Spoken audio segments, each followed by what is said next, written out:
Nós estamos aqui hoje e vamos encerrar nossa série na primeira carta de Pedro. E já queria convidar vocês a abrir a Bíblia no capítulo 5 da primeira carta de Pedro. E nós vamos então encerrar nossa série de mensagens nesse texto de hoje, a partir do versículo 6. 1 Pedro, capítulo 5, a partir do versículo 6.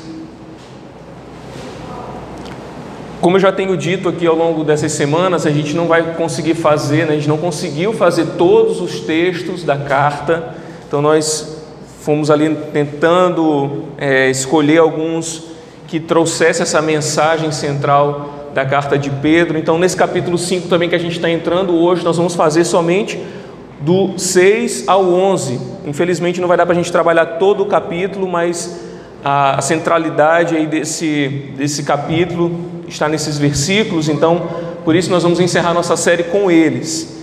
Nós não vamos falar de todos, Então fica aí o convite para vocês meditarem, estudarem, lerem a carta inteira. Curta, são só esses 5 capítulos, dá tempo de fazer isso assim em alguns minutos. Então meditem nesses outros textos, estudem, tem muita passagem interessante que a gente não abordou aqui, mas que é importante que a gente conheça. Então, já aí no capítulo 5 eu saltei alguns versículos, Os primeiros aí de 1 a 4, porque traz uma instrução para o pastor. Então se eu trouxesse isso aqui para vocês iam me cobrar, de eu ser desse jeito que está aí na Bíblia, então eu pulei, aí vocês não precisam ficar me comparando ao que está aí. Então, se não vou falar isso daí, que eles vão dizer, agora o pastor tem que ser desse jeito que está a Bíblia, dizendo. Então a gente saltou esses capítulos. Também alguns do relacionamento aí de jovens e mais experientes, mas estou brincando, gente, não foi por causa disso, não foi para que vocês me cobrassem, mas é porque a gente pegou a centralidade desse capítulo. Então nós vamos fazer hoje do 6 ao 11, tá bom? Capítulo 5, versículos de 6 a 11, se você não tiver a Bíblia para acompanhar, a versão que eu vou ler a NVI, essa que está projetada aqui. Diz assim a palavra de Deus: portanto, humilhem-se debaixo da poderosa mão de Deus, para que Ele os exalte no tempo devido. Lancem sobre Ele toda a sua ansiedade, porque Ele tem cuidado de vocês. Sejam sóbrios e vigiem. O diabo, o inimigo de vocês, anda ao redor como leão, rugindo e procurando a quem possa devorar. Resistam-lhe, permanecendo firmes na fé, sabendo que os irmãos que vocês têm em todo o mundo estão passando pelos mesmos sofrimentos. Deus, o Deus de toda graça, que os chamou para a sua glória eterna em Cristo Jesus, depois de terem sofrido durante pouco de tempo, os restaurará, os confirmará, lhes dará forças e os porá sobre firmes alicerces. A Ele seja o poder para todos sempre. Amém. Vamos orar mais uma vez? Senhor Deus, Pai de infinita graça e bondade, nós te louvamos pela Tua palavra, e eu peço, meu Deus, que o Teu Espírito Santo venha nos trazer o entendimento, a compreensão que nós precisamos, meu Pai. Cremos que a palavra é inerrante, infalível, inspirada, suficiente, autoritativa, é o nosso bom alimento, Pai, o alimento para o nosso espírito. Que nada roube a nossa atenção e essa semente preciosa lançada nessa manhã em nossos corações, Pai. Nós oramos com gratidão e fé e alegria. Amém. Graças a Deus. Não sei se vocês lembram dessa data aqui, 1º de dezembro de 2019. Pode não significar nada para vocês assim a priori, mas foi uma data que foi uma mudança geral na vida de todo mundo. Neste dia, a partir de então, e mais um tempo para frente, os noticiários não pararam de falar sobre um vírus que causava uma doença pulmonar diferente, estranha, numa cidade chamada Wuhan, na China, que ninguém nunca nem tinha ouvido falar. A maioria de nós nunca foi à China, talvez nenhum de nós aqui foi à China e nem pretende ir, mas essa cidade se tornou conhecida. E nesses primeiros meses, essas primeiras semanas, quando a gente olhava o noticiário internacional e tratava dessa pneumonia misteriosa, que era o termo que eles utilizavam, todo mundo olhava, mas parecia mais uma daquelas doenças que aparecia na Ásia e ia ficar por lá mesmo. A gente jamais imaginaria qual seria a importância, a relevância disso para as nossas vidas. Isso dia 1º de dezembro de 2019. Nesta semana, o Brasil relembrou o primeiro caso do novo coronavírus aqui no país, confirmado em fevereiro de 2020. 3 meses depois, o Brasil já tinha o primeiro caso confirmado e 1 mês depois, dia 19 ou 20 de março de 2020, o primeiro caso também de novo coronavírus aqui no nosso estado. Quem diria que um vírus esquisito, que ninguém sabia direito o que era, estava surgindo lá numa cidade, capital de uma província da China, estaria afetando hoje a nossa vida. É o motivo da gente estar aqui de máscara, é o motivo de ter um álcool em gel lá, da gente se cumprimentar esquisitamente assim, quando a gente não esquece faz assim. Esse vírus lá, a gente olhava e dizia assim, tem nada a ver, né? Então, mais uma dessas doenças que aparecem por lá. Mas essa não é a realidade. Aquela cidade que era irrelevante, que ninguém nem sabia que existia, se tornou manchete de todos os jornais, e aquela doença que começou ali se espalhou pelo mundo inteiro. Ao contrário do que a gente pensava sobre o novo coronavírus, que jamais chegaria em São Luís do Maranhão, onde tudo chega por último, todas as coisas que são lançadas e acontecem no mundo chega por último aqui. Eu lembro na infância a gente sempre brincou, quando o mundo acabar, o último lugar vai ser São Luís, a gente já vai estar sabendo, porque tudo chega aqui depois. Mas quem diria, né, que uma coisa inimaginável chegaria até nosso estado, nossa cidade, nosso bairro, dentro das nossas casas. Mas ao contrário desse pensamento sobre o novo coronavírus, Pedro sabia de uma situação que se tornaria mais difícil dali a alguns meses ou alguns anos. Ao contrário do que a gente pensava olhando para uma doença misteriosa que estava atingindo pessoas lá de uma cidade da China, chegasse aqui, a gente achava que isso nunca fosse acontecer. Pedro olhava a situação do mundo, iluminado pelo Espírito Santo, e preparou os cristãos para o fogo ardente que estava surgindo no meio deles. Ignorar, às vezes, aquelas coisas muito distantes de nós pode ser um perigo, porque ela pode chegar depois na nossa porta.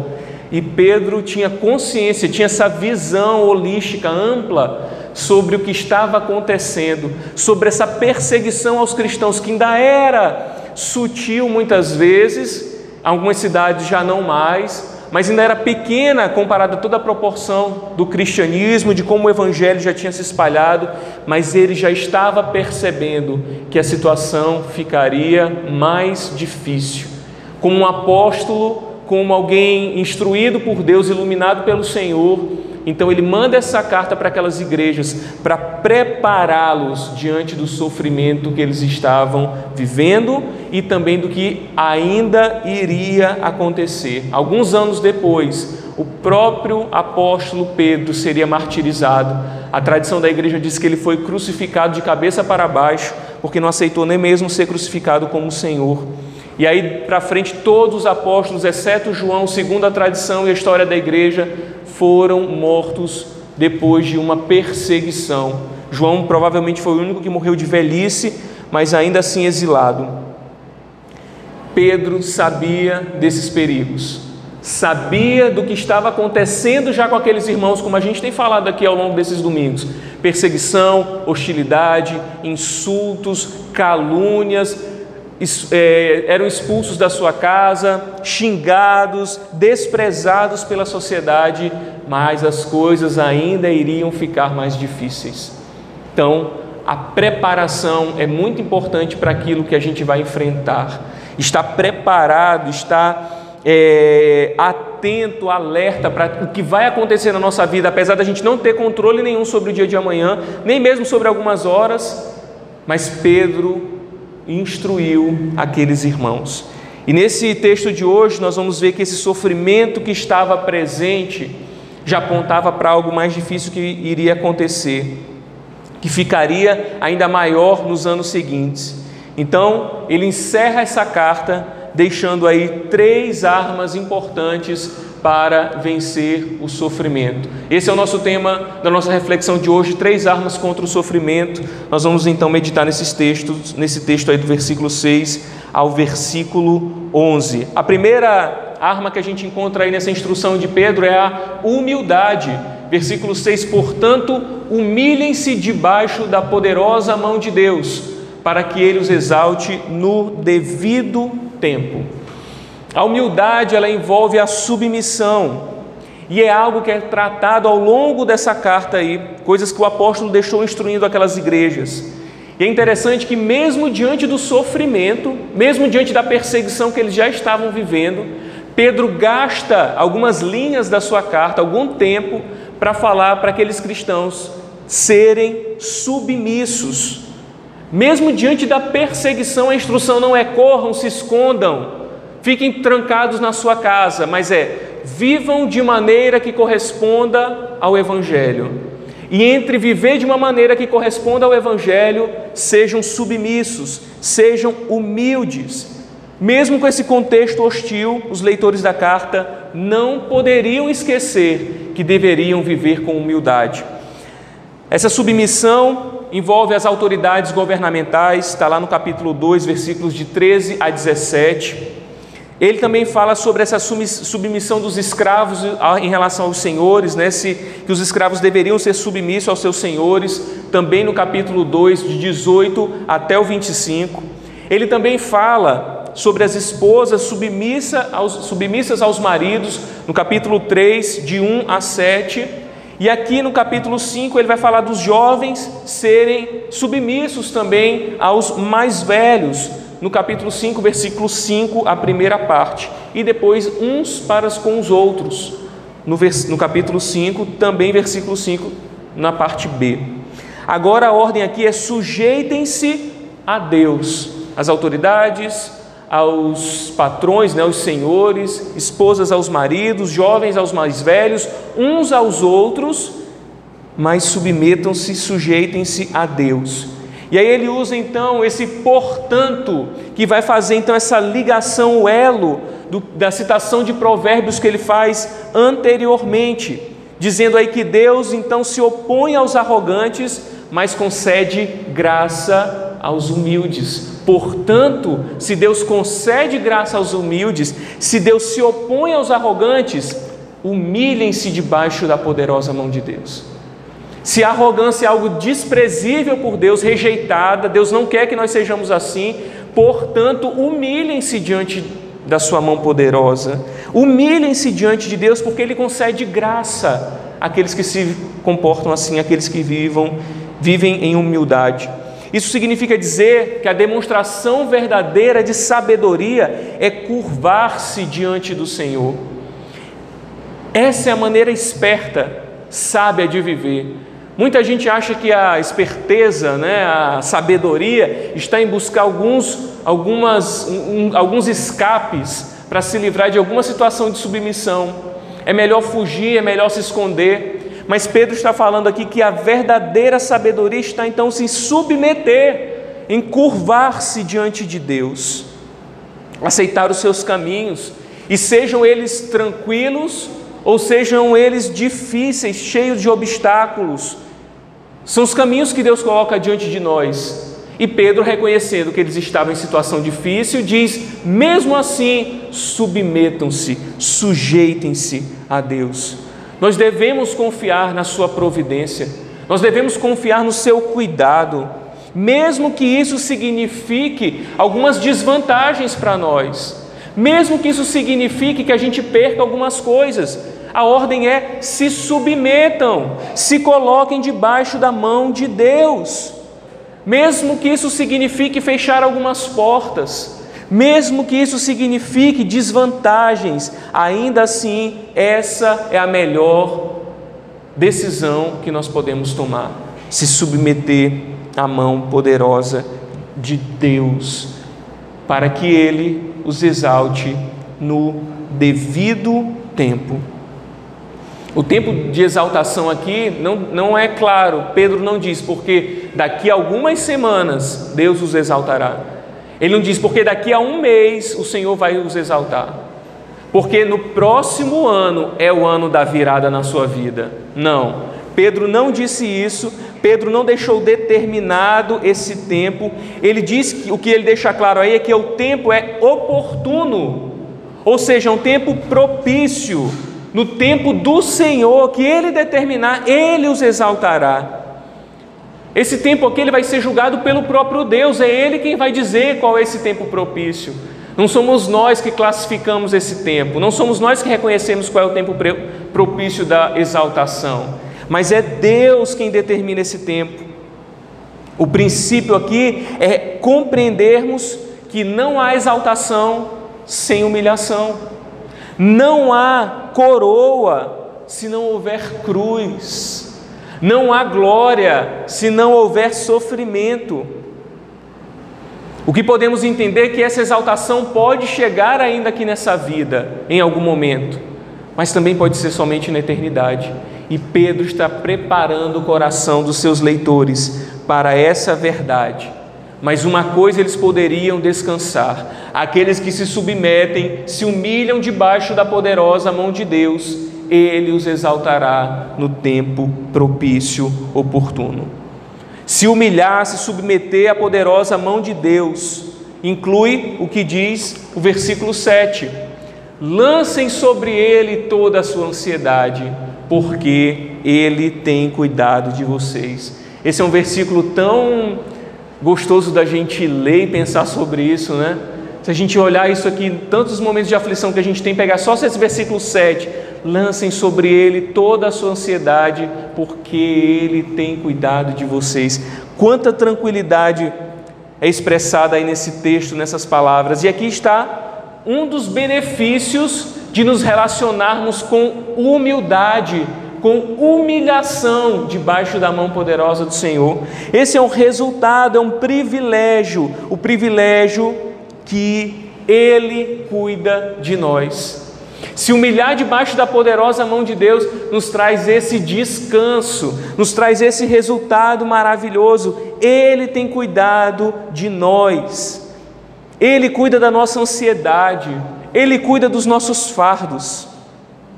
A gente sabe que a ansiedade é considerado o mal do século, né? Por muitos anos o Brasil ele está no topo dos países mais ansiosos do mundo. Essa semana agora saiu uma reportagem sobre o levantamento não sei se vocês acompanharam isso, do levantamento da venda de antidepressivos em 2020 por conta da pandemia. Então, 2020 o crescimento no Brasil foi de 17%. E aqui no Maranhão foi de 30%, quase o dobro do que cresceu no Brasil.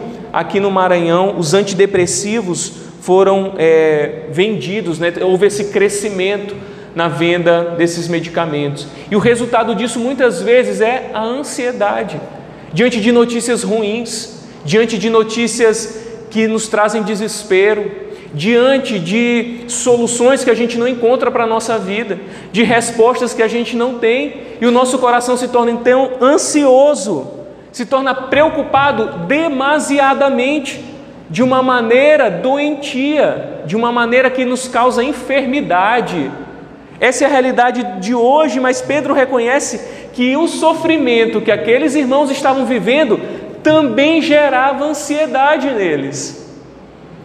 A ansiedade não é o mal do século, a ansiedade é o mal da humanidade, desde sempre.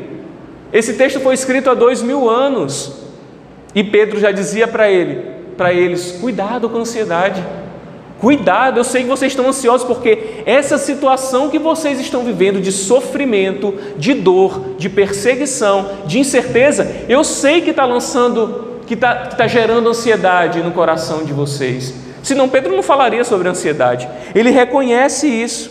E a palavra aí que é traduzida para ansiedade no português, ela tem um sentido de estrangulamento. Alguém que é sufocado, alguém que tem o pescoço estrangulado e perde o ar. E os linguistas também dizem que a palavra ansiedade, aí no grego original, tem o sentido de uma decisão diante de dois caminhos, o que também nos estrangula. A pior coisa é a indecisão, né? Quando a gente tem duas opções. Esses dias eu fui trocar um tênis na loja, né? Eu tinha comprado na internet, fui trocar aqui na loja. E eu cheguei lá na loja, eu falei, olha, eu quero o mesmo valor, porque isso aqui foi meu limite já da compra, não vai me oferecer um mais caro. Então, o que dá para trocar? Porque ficou pequeno.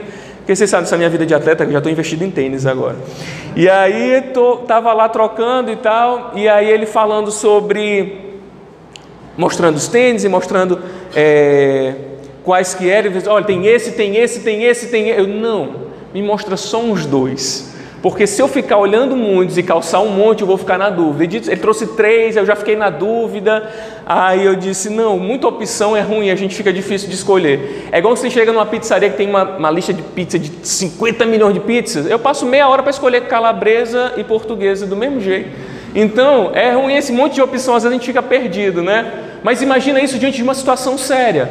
Você tem que tomar decisões, você não sabe que caminho tomar. Isso causa sensações ruins em nós. É disso que Pedro está falando quando ele diz assim, não estejam ansiosos, mas pelo contrário, lancem sobre Deus a ansiedade de vocês. Isso está estrangulando, está maltratando, está adoecendo, está trazendo dúvida, está apontando para vocês direções diferentes. Não, se livrem disso. A verdade é que a ansiedade não tem como ser algo bom. A gente tem um certo nível de ansiedade que é natural, mas quando passa disso não é algo bom, não é algo saudável, e a gente tem que identificar também isso, né? Até mesmo para procurar ajuda, procurar especialistas, um psicólogo, um psiquiatra. Não sou contra isso não, viu gente? Tem gente que diz que é demônio, expulsa, não, vai no médico e Deus deu inteligência para o homem, para ele cuidar da saúde. Tem coisa que é emocional, tem coisa que é espiritual, eu reconheço que a ansiedade, que às vezes mas também pode ser patológico e precisa de um especialista para ser tratado. A gente sempre alinha esse aconselhamento bíblico e o direcionamento para um especialista também. Mas voltemos aqui. Nunca é algo saudável. Mas a boa notícia aí que Pedro nos dá é que nós podemos lançar sobre Deus a nossa ansiedade.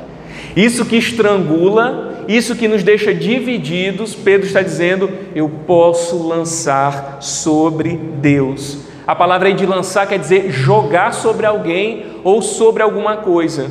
No sentido aqui mesmo é de que a ansiedade é um fardo, é uma carga que eu estou carregando que eu não deveria carregar. Então Pedro diz assim, lancem sobre Deus, lance sobre o Senhor a ansiedade. Nós precisamos nos livrar, não é de parte dela, mas é de toda a ansiedade.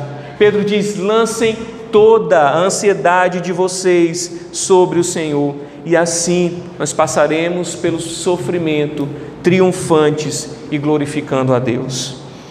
A humildade então passa por nos submetermos a Deus e deixando o nosso coração ser guiado por Ele, ser tratado por Ele, lançando a nossa ansiedade sobre o Senhor. A humildade e a ansiedade, a relação aí se eu lanço sobre Deus, isso demonstra que eu me submeto, porque eu não quero ter o controle da situação. Eu não quero eu resolver pelas minhas próprias forças ou pelos meus próprios métodos, mas eu me humilho debaixo da poderosa mão de Deus e lanço sobre Ele a minha ansiedade. Essa é uma das ferramentas, uma das armas diante do sofrimento. Mas Pedro nos dá outra arma aí também para a gente usar, que é a vigilância. Versículo 8, sejam sóbrios e vigiem. O diabo, o inimigo de vocês, anda ao redor como leão, rugindo e procurando a quem possa devorar. Está alerta aí que como a NVI traz, né? A NVI tem duas traduções já. As mais atualizadas, talvez seja na Bíblia de vocês, já tem aí estejam alertas. E a outra também na NVI ainda já traz sóbrios. Mas está alerta é o sentido real da palavra sobriedade que aparece aí, né? Sede sóbrios, algumas versões vão trazer. E essa sobriedade tem a ver com o consumo de bebida alcoólica, que é o contrário da embriaguez, é a sobriedade. Porque a embriaguez nos faz perder o controle, nos faz perder o domínio próprio, o estado de atenção, a sensatez. Ele já usou essa palavra aqui também no capítulo 3 e a gente tratou sobre isso aqui. Então, quando a pessoa está embriagada, ela não tem o domínio próprio, ela não tem a razão apurada. Então, ela não consegue discernir as coisas claramente. É esse termo que Pedro está dizendo para orientar os irmãos, os leitores da sua carta, a dizer, estejam sóbrios, estejam alerta. Então, espiritualmente, o que ele está falando é, esteja alerta, e não com uma sonolência espiritual. É reagir a situações com uma perspectiva divina, porque eu estou atento, eu estou sóbrio, a minha mente está funcionando, eu consigo perceber isso diante de uma perspectiva bíblica. de como Deus quer que eu enxergue as situações. Então é isso que ele está falando. Olhar e vigiar corrobora aí para o sentido também dessa percepção, né? Que significa olhar com um olhar bem aberto, acompanhando tudo o que acontece. Tem gente que percebe bem as coisas, né? Então, no nosso casamento, aí Maria escolheu lá o negócio, esqueci como é que chama, tinha uns negócios assim pendurados, um gazebo, né? Eu acho que é isso, que ficava assim, que é onde acontece a celebração lá do casamento. E tinha uns frufruzinhos, umas coisas penduradas ali. E aí, Fernanda entrando aqui para o casamento, em vez dela olhar para mim, né, que estava lá e tal, emocionado, chorando, aquela coisa toda, mas ela entra e depois que ela parou do meu lado, ela tinha um negócio rasgado ali naquele voal. Gente, como assim? Agora já era, se estava rasgado, deixa para lá, não tem mais. Mas ela olhou, eu não olhei, muita gente nem viu, mas ela foi entrando, indo para o altar, olhando que estava rasgado um negócio lá que não era para estar. Eu olhei para ela assim, né? E quando a luz dos olhos meus e a luz dos olhos teus se encontram, eu não fiquei reparando. Eu já estava querendo ficar casado, não era? Mas vamos lá. Mas a pessoa, mulher tem isso muito de perceber, né? Então Pedro está falando sobre estar atento e vigilante, é estar com esses olhos percebendo o que está acontecendo. Pedro está convidando aqueles irmãos a estarem atentos a todas as situações. Diante do sofrimento, às vezes a gente se recolhe, vai para debaixo do lençol e sofre. Mas o Senhor está nos dizendo assim por meio da sua palavra: vigiem, estejam atentos, olhem com discernimento, observem todas as situações, estejam vigilantes. E ele dá um motivo: porque o diabo, o inimigo de vocês, anda ao redor como um leão, rugindo e procurando a quem possa devorar. E a gente precisa entender 3 verdades aqui sobre o diabo. Rito, o pastor vai falar sobre o diabo. 3 verdades sobre o diabo. A primeira, ele existe. Tem gente que acha que o diabo é uma lenda, que é uma representatividade, uma personificação do mal. Não, o diabo ele existe, a Bíblia é clara sobre a sua existência. O livro de Jó fala que ele andava ao redor da terra, nesse mesmo sentido até do leão, procurando quem possa tragar, né? E tem aquele diálogo com Deus pedindo para tocar na vida de Jó, depois vocês podem ler lá. Então o diabo não é lenda, não é uma criação da mente humana e também não é essa personificação da maldade. O diabo ele é real, ele existe, ele é uma pessoa. Nós precisamos compreender isso como cristãos. Mas também não devemos subestimá-lo. Tem gente que acha que o diabo é um pobrezinho, coitado, indefeso. Ixi, eu rio é da cara do diabo. A Bíblia também não nos orienta a ter esse tipo de comportamento diante do adversário das nossas vidas, diante do nosso inimigo. A gente, quando vê filmes de guerras, de batalha, a gente sempre vê que uma das orientações, quando um general ele é sensato, é nunca subestime o inimigo, né? Então não acha que um exército é menor, não acha que um exército é mais fraco. E nossa percepção em relação ao diabo é também não subestimá-lo, achando que ele é um fraquinho lá que não pode fazer nada. Tem até uma passagem interessante na carta de Judas, que ele fala lá que Miguel, que o arcanjo Miguel não ousou fazer acusação injuriosa contra ele, mas disse: o Senhor te repreenda. Nem o arcanjo Miguel não subestimou o diabo, ele disse que o Senhor te repreenda.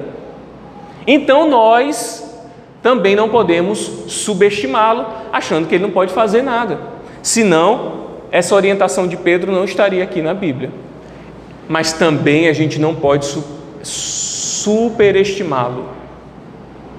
A gente não pode ir para o outro extremo, achar que o diabo é que faz tudo. Uma vez a gente estava saindo da igreja e estava atravessando a avenida. Estava eu, Maria e vovó. E aí a gente estava indo, né? Eu olhei uma moeda no meio de uma avenida. Eu olhei a moeda, eu não juntei, que eu estava no meio da avenida, parar para juntar uma moeda. Minha avó foi pegar a moeda. E quando ela se abaixou para pegar a moeda, ela foi desequilibrando e caindo. Eu segurei. Aí a gente foi andando, ela, se foi o diabo querendo me derrubar porque eu saí da igreja. Eu disse: não, isso é ganância, é que a senhora olhou o dinheiro e quis o dinheiro. Então tem gente que tudo bota a culpa no diabo. Gente, não existe o demônio da dor de cabeça. Vamos amadurecer, vamos crescer. Não existe o demônio da gripe. Não tem isso. Toma um remédio se você está gripado, se você está com dor de cabeça. Pedro está falando aqui do diabo é porque ele traz sofrimentos para os cristãos, ele tem uma ação, ele age, ele faz, mas nós não podemos atribuir qualquer dificuldade da nossa vida para o diabo. Outro dia mesmo eu vi na internet o cara falando assim, é uma irmã dizendo assim, olha, não deixa os seus filhos assistir um desenho, não lembro qual era o desenho. Não deixa, isso aí foi feito pelo diabo, porque essa emissora é o diabo. E do outro lado era o diabo. Eu nem conheço esse desenho, nunca nem assistia. Porque é mais ou menos isso, a gente fica culpando o diabo por tudo de ruim. As consequências do nosso pecado a gente está sofrendo, é o diabo. Aí chega uma doença, é o diabo. Né? Sei lá, fez alguma coisa que deu errado na tua vida, foi o diabo. Não! A gente não pode dar esse poder todo, atribuir tudo, qualquer entrave da nossa vida, qualquer coisa para Satanás. Também não é assim que funciona. Nós temos é que estar atentos, vigilantes, porque o diabo existe e vive rodeando a terra a fim de que possa tragar aquele que não está vigilante, aquele que não está atento, aquele que abriu a famosa brecha, como a gente diz no evangeliquez. Pedro usa essa figura aí do leão para ilustrar o ataque do inimigo, que ataca de repente. A gente vê aqueles documentários, né, que trazem lá o leão, ele está só esperando a oportunidade, porque alguns dos animais que ele devora também correm bastante, então ele vê quando eles estão distraídos, ele percebe, né, no seu instinto animal ali, não sei como, tem um mistério aí que eu não entendo direito dos animais, mas ele percebe, então ele ataca a sua presa. E Pedro usa essa figura do leão para dizer que Satanás age dessa maneira, que o diabo está procurando quando a gente está desatento, é quando a gente dá aquela vacilada, é quando a gente abriu uma oportunidade. E às vezes isso pode estar relacionado a um lugar, pode estar relacionado a pessoas, ou pode estar relacionado à nossa própria vida de devoção com Deus, sem orar, sem ler a Bíblia, sem estar congregando, frio na fé. Essas são oportunidades para o diabo agir com violência, para devorar quando a vítima baixa a guarda. Esse alerta é para percebermos onde e quando temos tido sonolência espiritual. Quando que a gente está perdendo tempo dormindo espiritualmente. Quando que a gente está vacilando na nossa vida. O diabo não brinca de ser diabo. E a gente, não, ele não está lá fazendo graça, como muita gente acha que está. Ai, crente se deu mal. Não é isso não. Ele está lá perseguindo os cristãos. Uma das maneiras mais eficazes e as piores é mentir, que é o que ele é especialista, então ele distorcer a verdade, falsos evangelhos. Isso aí é o que ele mais gosta. Porque se está ensinando errado, o pastor está fingindo que está ensinando, os crentes estão fingindo que está aprendendo, está todo mundo fingindo que está salvo e o diabo está adorando. Então, falsa doutrina, evangelho errado, heresia, essa é a ferramenta maravilhosa, porque está tudo vestido ali de evangelho, né? Está tudo vestido ali de céu, mas não tem nada de céu, não tem relacionamento com Deus nenhum. É um evangelho que não é o evangelho. Mas também ele age para nos entristecer, para nos derrubar, para nos afastar da comunhão. Nós precisamos pensar sobre isso. Então, não se distraia. Não se distraia. Hoje mesmo Deus pode trazer algum entendimento sobre a sua vida, de algumas situações que você está deixando a brecha abrindo, e o leão está pronto para te devorar, mas que o Senhor o repreenda da nossa vida. Então o que nós devemos fazer se ele está aí querendo nos tragar, querendo nos devorar? Temos que ser vigilantes e sóbrios, e nós devemos resistir, permanecendo firmes na fé, sabendo que os irmãos que vocês têm em todo o mundo estão passando pelos mesmos sofrimentos. A gente não pode bater papo com o diabo, a gente não pode tentar convencê-lo do erro. Eu já ouvi crente dizer assim, mas se o diabo se arrependeu, eu disse, meu filho, ele já está condenado, você não está entendendo. Não, mas ele pode se arrepender se Deus quiser, mas Deus já condenou, não tem essa de Deus voltar. Não, eu vou até dar um perdão para o diabo, vai que ele se arrepende. Gente, pelo amor de Deus, a gente não pode imaginar que essas coisas aconteçam. Ou então ligar lá na televisão, está naquelas igrejas e o cara está entrevistando o diabo. Diabo não é para a gente bater papo com ele, para a gente ficar conversando com ele. Não se brinca com ele, não se conversa com ele, não se tem relacionamento. Nós devemos nos posicionar. E aí a Bíblia nos diz resistir. Quer dizer que nós não devemos temer, nos amedrontar, nos acovardar diante dele, mas resistir. Como? Permanecendo firmes na fé. Se é na fé, quer dizer que é confiando naquele que vence por nós. Na fé quer dizer confiar que Deus é quem nos dará a vitória. E esse é o cenário da verdadeira batalha espiritual. Tem a galera da batalha espiritual que distorce muito a Bíblia, mas existe uma batalha espiritual que a Bíblia nos revela. O diabo quer nos tragar, mas o Senhor, que é vencedor invicto, já derrotou o diabo. Já derrotou lá na eternidade. Isso vai ser consumado no dia da volta de Jesus, mas ele já é derrotado. Mas nós que ainda estamos aqui inseridos nessa batalha devemos resistir com fé. Lá em Efésios capítulo 6, Paulo vai dizer que a fé é o escudo que vai nos proteger contra os dardos inflamados de Satanás. A fé é essa proteção, esse recurso que nós temos para nos defender das armas do inimigo. A fé aqui não tem apenas um sentido individual, daquilo que a gente crê e a nossa crença particular em Deus, confiança, mas no sentido até mesmo do conjunto da doutrina bíblica. A fé no sentido da palavra de Deus, naquilo que eu creio a respeito de Deus. Então, qual é a nossa fé? No que nós cremos? Essas são as armas que nós nos revestimos para enfrentar o inimigo, crendo e confiando no poder da palavra de Deus. Crendo, confiando e conhecendo a palavra de Deus. Essa é a nossa fé. Não é pensamento positivo, não é achar que tudo vai dar certo, não é achar que ele já perdeu. É saber disso baseado nas Escrituras, baseado naquilo que Deus deixou para nós por meio da sua palavra. A ideia de Pedro aí é a mesma que Tiago usa lá no capítulo 4, versículo 7 da sua carta, quando ele diz: sujeitai-vos a Deus, mas resisti ao diabo e ele fugirá de vós. É o mesmo princípio, a mesma ideia. Sujeitem-se, a gente falou ainda há pouco, humilhem-se debaixo da poderosa mão de Deus, resistam ao diabo. Do diabo a gente não corre, a gente não bate papo, a gente não teme, a gente resiste com fé. Diante dessa batalha, meus irmãos, a melhor posição para a batalha espiritual é se curvando diante de Deus. Essa é a posição estratégica, é se submeter, é se humilhar diante de Deus. Essa é a posição, a batalha está aí. Como que nós, como guerreiros e soldados de Cristo, devemos nos posicionar? Curvados diante dele, humilhados diante da sua poderosa mão. Não estamos sozinhos. Pedro lembra aí, ou então informa os leitores da sua carta, que outros cristãos também estão passando, vivendo sofrimentos. Tem uma frase que eu separei aqui do Hernandes Dias Lopes, que ele diz que uma das armas do diabo para nos atingir é superdimensionarmos nossa dor e apequenar nosso consolo. Pedro está dizendo: olha, tem outros cristãos que também estão sendo perseguidos, tem outros cristãos que também estão sendo afligidos.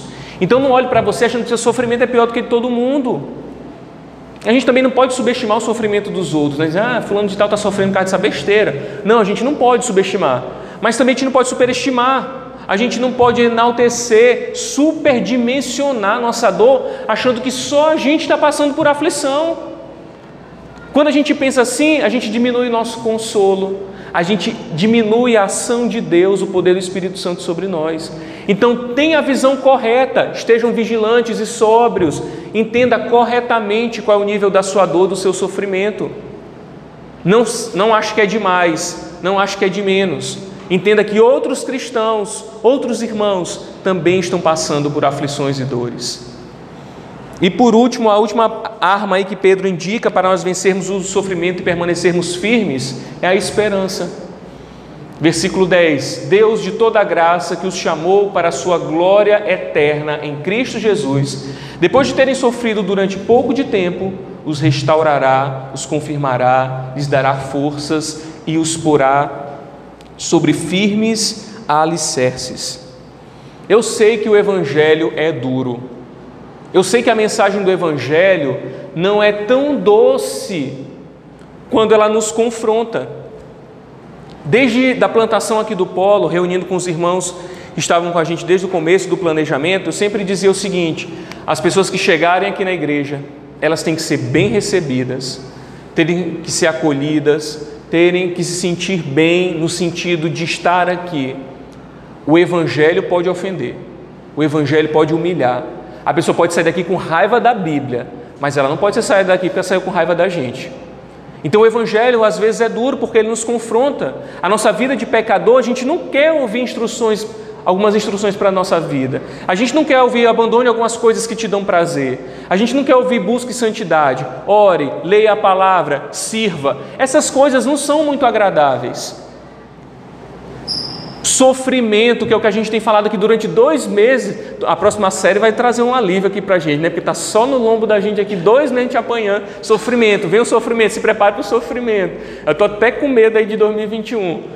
Mas a gente precisa compreender que o Evangelho também é duro, mas também é uma mensagem de esperança.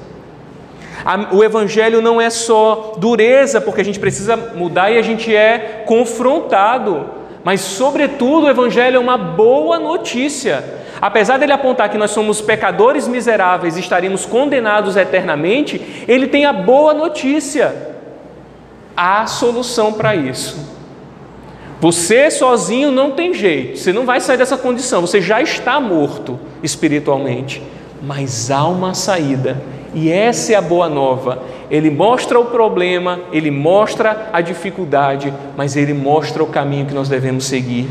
E essa boa notícia nos dá esperança. E nós vimos aí ao longo dessa carta que nós devemos permanecer firmes, porque estamos inseridos numa batalha espiritual. Devemos continuar seguindo e confiando, porque o sofrimento é uma realidade na vida do cristão. Não é uma possibilidade. O cristão adoece, o cristão fica desempregado, o cristão sofre perseguição, sofre calúnia, o cristão morre.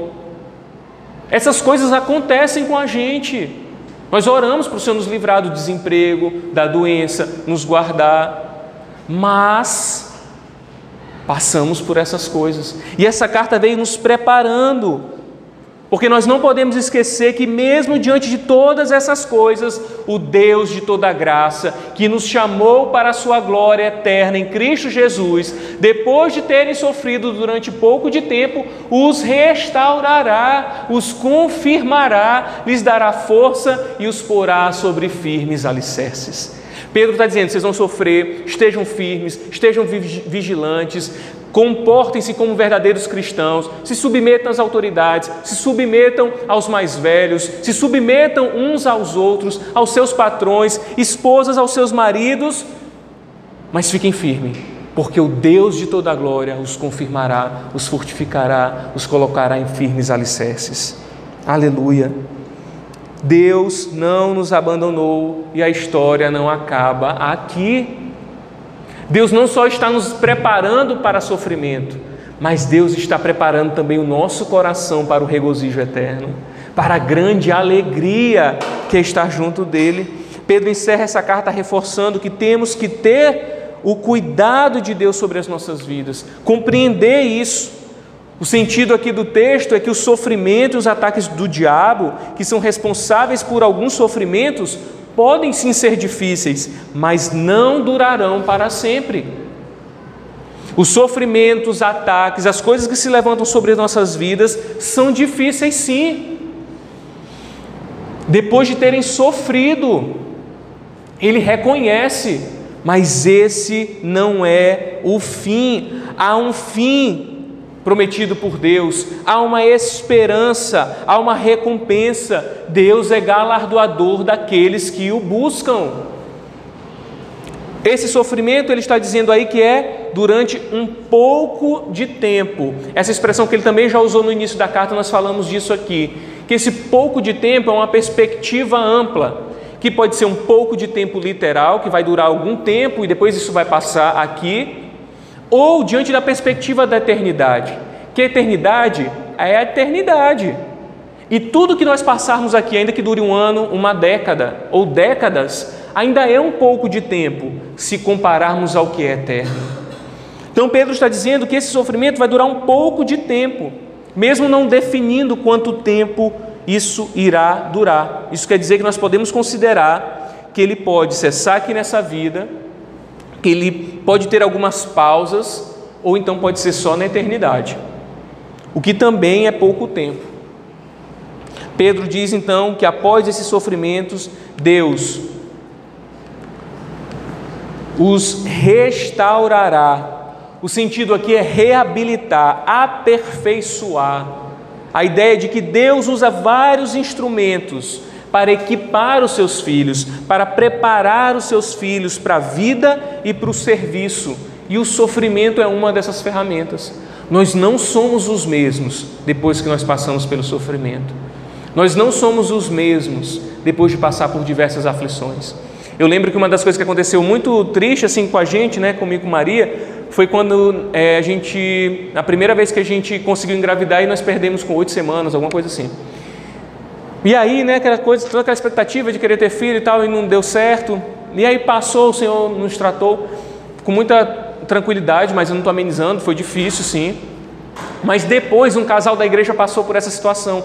E nós testemunhamos esse sofrimento para a igreja. A gente poderia deixar para testemunhar só assim, nós conseguimos engravidar, glória a Deus. Mas nós fomos lá e dizer, Deus frustrou os nossos sonhos e glorificado seja Deus mesmo assim. E isso trouxe alívio para os irmãos que estavam passando pela mesma situação e nós nem sabíamos. E eles nos procuraram depois e agradeceram por compartilharmos. Então, nosso sofrimento serviu para ajudar aqueles irmãos que estavam passando, mas estavam à beira de um desespero, porque não tiveram, não souberam lidar com aquela situação que não é fácil. Quando nós passamos de novo e nós perdemos mais uma vez, aí já foi diferente, a gente já tinha uma visão ampla sobre isso, E aí de novo outras pessoas passaram por isso, que também não era pela primeira vez, e nós dizemos, eu sei exatamente o que você está passando. Então nós não somos os mesmos diante do sofrimento. Nosso sofrimento serve para nos transformar, para nos mudar, mas também para ajudar. O Senhor nos reabilita, o Senhor nos restaura, o Senhor nos aperfeiçoa. E o Senhor também nos confirma. Aí quer dizer fixar com firmeza, prender firmemente. Isso quer dizer que o sofrimento produzirá em nós firmeza em Cristo. O resultado é uma fé consistente e não uma fé fraca, líquida, escorregadia. O Senhor nos confirmará. Isso quer dizer, meus irmãos, que as provações, as dificuldades, elas vão tonificar a nossa fé. Igual um músculo que precisa passar por sofrimentos e dores para que ele fique enrijecido, a nossa fé também passa por aflições e dores para que seja fortificada, fortalecida. E Deus também nos fortificará. É outro termo que Pedro utiliza aí, dizendo então, nesse sentido de receber força. É o que Deus faz capacitando o cristão para enfrentar o que a jornada exige de nós. Essa vida tem exigências, requer de nós algumas coisas, e aí nós precisamos estar fortificados. Nós recebemos forças para enfrentar essa jornada. E por último ele diz, alicerçará. Depois do sofrimento nós seremos alicerçados. É o mesmo que fundamentar, colocar alicerces, fundamentos. É construir sobre uma rocha firme, não sobre areia, não sobre coisas que não nos manterão de pé. O cristão alicerçado fica de pé diante das adversidades e também não é arrastado por qualquer vento de doutrina. Ele está fortalecido, está alicerçado, bem firmado. E essa é a grande diferença dos incrédulos e dos cristãos, porque todos passam pelo sofrimento, mas os que estão em Cristo receberão essas ferramentas, receberão esses ensinamentos. O cristão é fortalecido, fortificado, alicerçado. Essas verdades vão produzir então a esperança. Essas verdades vão produzir a esperança de que o Deus de toda graça, que os chamou para a sua glória eterna em Cristo Jesus. A esperança de que Ele já nos chamou, que já estamos garantidos nessa glória eterna. É isso que nós precisamos compreender. Ele não nos abandonou nessa batalha que nós estamos inseridos. Por mais difícil que esteja, não se esqueça disso. Deus não abandonou os seus filhos na batalha. Ele não é aquele general que saiu, está vendo que o negócio está difícil, fugiu. Ele permanece lá presente. E o caráter do cristão, ele é forjado na fornalha. Ele é forjado na batalha. A sua esperança é avivada quando ele passa por todas essas situações e descansa e confia o seu coração em Deus. Com isso, Deus é glorificado. A Ele seja o poder para todos sempre. Amém. Pedro deixou para nós essa carta preciosa para nos fazer pensar sobre a realidade do sofrimento, mas sempre também nos dando esperança de quem nós somos em Deus. Nos prepara para a batalha, sabendo que a jornada não é fácil, mas que nós temos uma esperança. As igrejas que receberam essa carta passavam por diversas tribulações. Ao longo da história da igreja, a igreja foi perseguida e nós, hoje no século 21, também estamos inseridos em situações difíceis, de perseguições às vezes veladas, mas em alguns países uma perseguição de verdade, de fato. Mas nós não podemos esquecer daquilo que Jesus disse para Pedro e Mateus registrou lá no capítulo 16, que as portas do inferno não prevalecerão sobre a igreja do Senhor. Ele está presente, as portas do inferno não irão vencer a igreja. Nós não somos triunfalistas, nós não cantamos que agora é só vitória, só vitória, só vitória. Sabemos que a jornada é difícil, mas nós somos a igreja triunfante, porque o que vence por nós não é a nossa força, mas é o Senhor, o vencedor invicto, o nosso general, o Senhor Jesus Cristo. Nós não somos aqueles que vivem iludidos de que a vida agora em Cristo só é de facilidades, mas nós somos a igreja triunfante do Senhor Jesus, que irá passar por todas as adversidades e perseguições, mas no fim cantará a vitória com o Senhor. Para a gente aplicar e refletir aí, como você tem usado as armas para vencer o seu sofrimento? Você tem usado as armas certas? Você passa pelo sofrimento, tem passado ou vai passar? Quais são as armas que você tem utilizado? Reflita sobre isso. Talvez algumas derrotas chegam ou a gente fica numa situação ainda pior porque as armas que nós temos utilizado não são as armas que a Bíblia nos orienta. Olhe para as cargas que você tem carregado e não leve para a caminhada além do que é necessário. Um soldado só vai para a batalha com aquilo que ele realmente precisa. O Senhor nos disse aqui: lance sobre mim a sua ansiedade. Pedro diz: lancem sobre Deus toda a ansiedade, Ele tem cuidado de vocês. Não carregue aquilo que não é necessário, que não vai te ajudar na batalha. Lance sobre o Senhor. Sua vida espiritual está alerta. Não se esqueça de que o seu adversário espera uma oportunidade para lhe tragar. Hoje é o dia da gente sair daqui, procurando. Sai daqui bitolado, achando: meu Deus, deixa eu logo ver onde é que está a brecha aqui, porque o leão está ao redor querendo tragar. Essa é a verdade. A gente precisa compreender, estar atento a todas essas coisas e ter esperança nas promessas de Deus. Ele nos chamou para a sua glória eterna em Cristo Jesus, mas desfrutaremos isso depois do sofrimento. Depois do sofrimento. Vamos orar?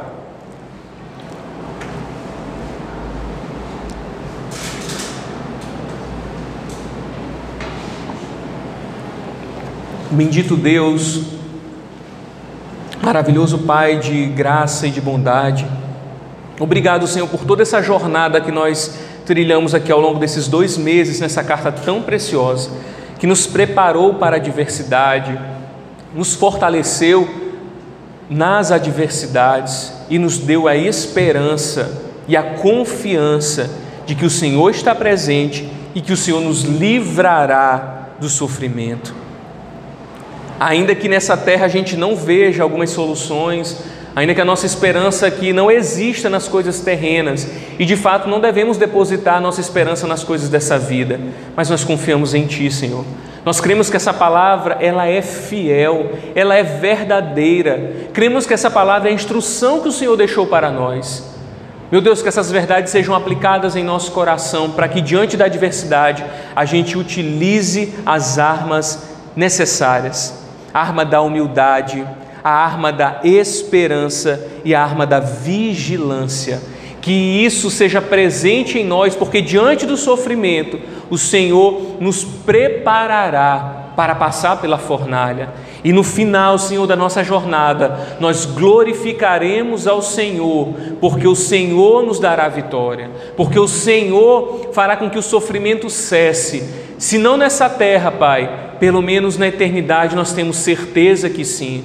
Mas também eu peço, meu Pai, se os meus irmãos, alguém aqui esteja vivendo momentos de dores, de aflições, que o Teu Espírito Santo console, que o Teu Espírito Santo vivifique, fortaleça a fé dos meus irmãos, meu Deus, para que eles passem por essas situações glorificando o Teu nome, aprendendo o que é necessário, porque no fim o Senhor nos fortalecerá, nos restaurará, nos confirmará e nos colocará em alicerces firmes.